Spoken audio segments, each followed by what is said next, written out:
আমরা যদি না জাগি মা, কেমনে সকাল হবে? তোমার ছেলে উঠলে পরে রাত পোহাবে তবে। আমরা যদি না জাগি তাহলে কিন্তু আমাদের দাবি কখনোই বাস্তবায়ন হবে না। বাংলাদেশ সরকারি কর্মচারী দাবি আদায় ঐক্য পরিষদ কর্তৃক 3 দিনের যে কর্মসূচি ঘোষণা করা হয়েছে নবম পে স্কেলের গেজেট প্রকাশের দাবিতে, সেই দাবির সাথে একাত্মতা প্রকাশ করে বাংলাদেশ সরকারি কর্মকর্তা কর্মচারী কল্যাণ সমিতির ব্যানারে সারা বাংলাদেশের বিভিন্ন দপ্তর, অধিদপ্তর, পরিদপ্তর, বিভিন্ন জায়গা থেকে যারা আজকে সকাল 9টা থেকে 11টা পর্যন্ত অবস্থান কর্মসূচি, কর্মবিরতি এবং বিক্ষোভ সমাবেশ করেছেন, তাদের সকলের প্রতি চিরকৃতজ্ঞতা প্রকাশ করছি। আপনারা জানেন যে আমরা একেবারেই কিন্তু দাবি আদায়ের শেষ মুহূর্তে এসে পৌঁছে গেছি। এই সময়ে যদি আপনারা ভয় পান, আপনারা যদি ঘর থেকে বেরিয়ে না আসেন, তাহলে কিন্তু এই পে স্কেলের যে সূর্যের আলো সেটা কিন্তু আগামী 5 বছরে আপনারা দেখতে পাবেন না।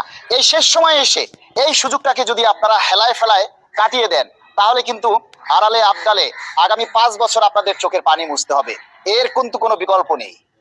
আমরা এই শেষ সময়ে এসে আপনারা দেখতেছেন যে সারা বাংলাদেশ আজকে উত্তাল হয়ে উঠেছে, সারা বাংলাদেশ গর্জে উঠেছে। এখানে দল মত নির্বিশেষে সকল পর্যায়ে কিন্তু এই আন্দোলন ছড়িয়ে পড়েছে। সকল নেতা কর্মীদেরকে অনুরোধ করব, যারা এখনো ঘরে বসে আছেন, আপনারা দেখুন, চোখ মেলে দেখুন, সারা বাংলাদেশের সকল মানুষগুলো নির্ভয়ে জেগে উঠেছে। আরে ধুকে ধুকে মরে যাওয়ার চাইতে একবারে রাজপথে মরে যাওয়া অনেক ভালো। যারা সংসার চালাতে না পেরে সুইসাইড করছেন, আরে কাপুরুষের দল, সুইসাইড না করে রাজপথে এসে শহীদ হও।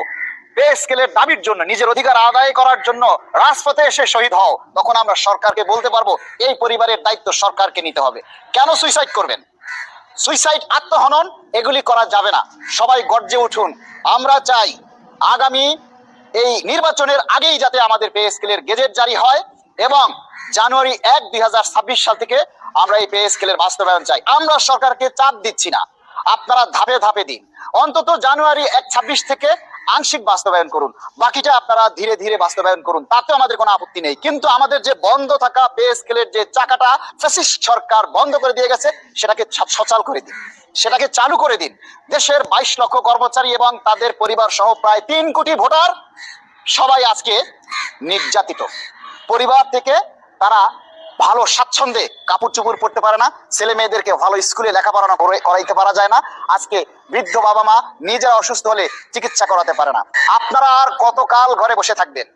আপনারা আর কত সময় দেখবেন শুধু তালবাহানা? যারা এখনো ঘরে আছেন তারা আগামী 2 এবং 3 ফেব্রুয়ারি সকলে বেরিয়ে আসুন, শান্তিপূর্ণভাবে সবাই নিয়ম শৃঙ্খলা মেনে আমাদের এই কর্মসূচি আপনারা পালন করুন।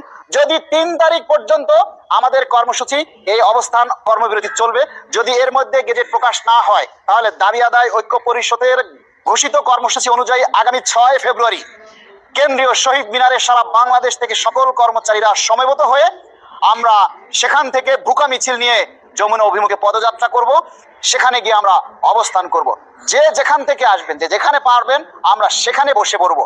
আমরা শান্তিপূর্ণে সেখানে রাত কাটাবো, প্রয়োজনে সেখানে আমরা শেষ হয়ে যাব। তবুও গেজেট না নিয়ে আমরা কেউ বাড়ি ফিরবো না।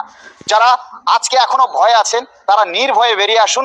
আপনার প্রশাসন, আপনার নিয়ন্ত্রণকারী কর্মকর্তা এবং যারা নিরাপত্তায় জড়িত আছে তাদেরও কিন্তু পে স্কেল পাবে। আপনারা সবসময় একটা কথা মনে রাখবেন, যারা আপনাকে মারবে তাদেরও বেতন বাড়বে। সুতরাং তারা আপনাদের কেউ গায়ে হাত দিবে না, কারো কোনো ক্ষতি হবে না। এই নিশ্চয়তাটুকু রেখে, এই আশাটুকু রেখে আপনারা সবাই ঘর থেকে বেরিয়ে আসুন।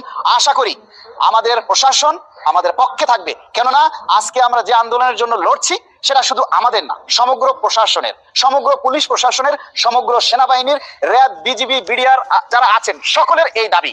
যারা আজকে কর্মকর্তা রয়েছেন, আমাদের ঊর্ধ্বতন কর্মকর্তা যারা রয়েছেন, আমাদের নিয়ন্ত্রণকারী কর্মকর্তা যারা রয়েছেন, আমাদের বেতন বাড়লে আপনাদের আরো বেশি বাড়বে। তাই আপনারাও আমাদেরকে সহযোগিতা করুন। ধন্যবাদ সবাইকে। ভিডিওটা শেয়ার করে ছড়িয়ে দিন সারা বাংলাদেশে।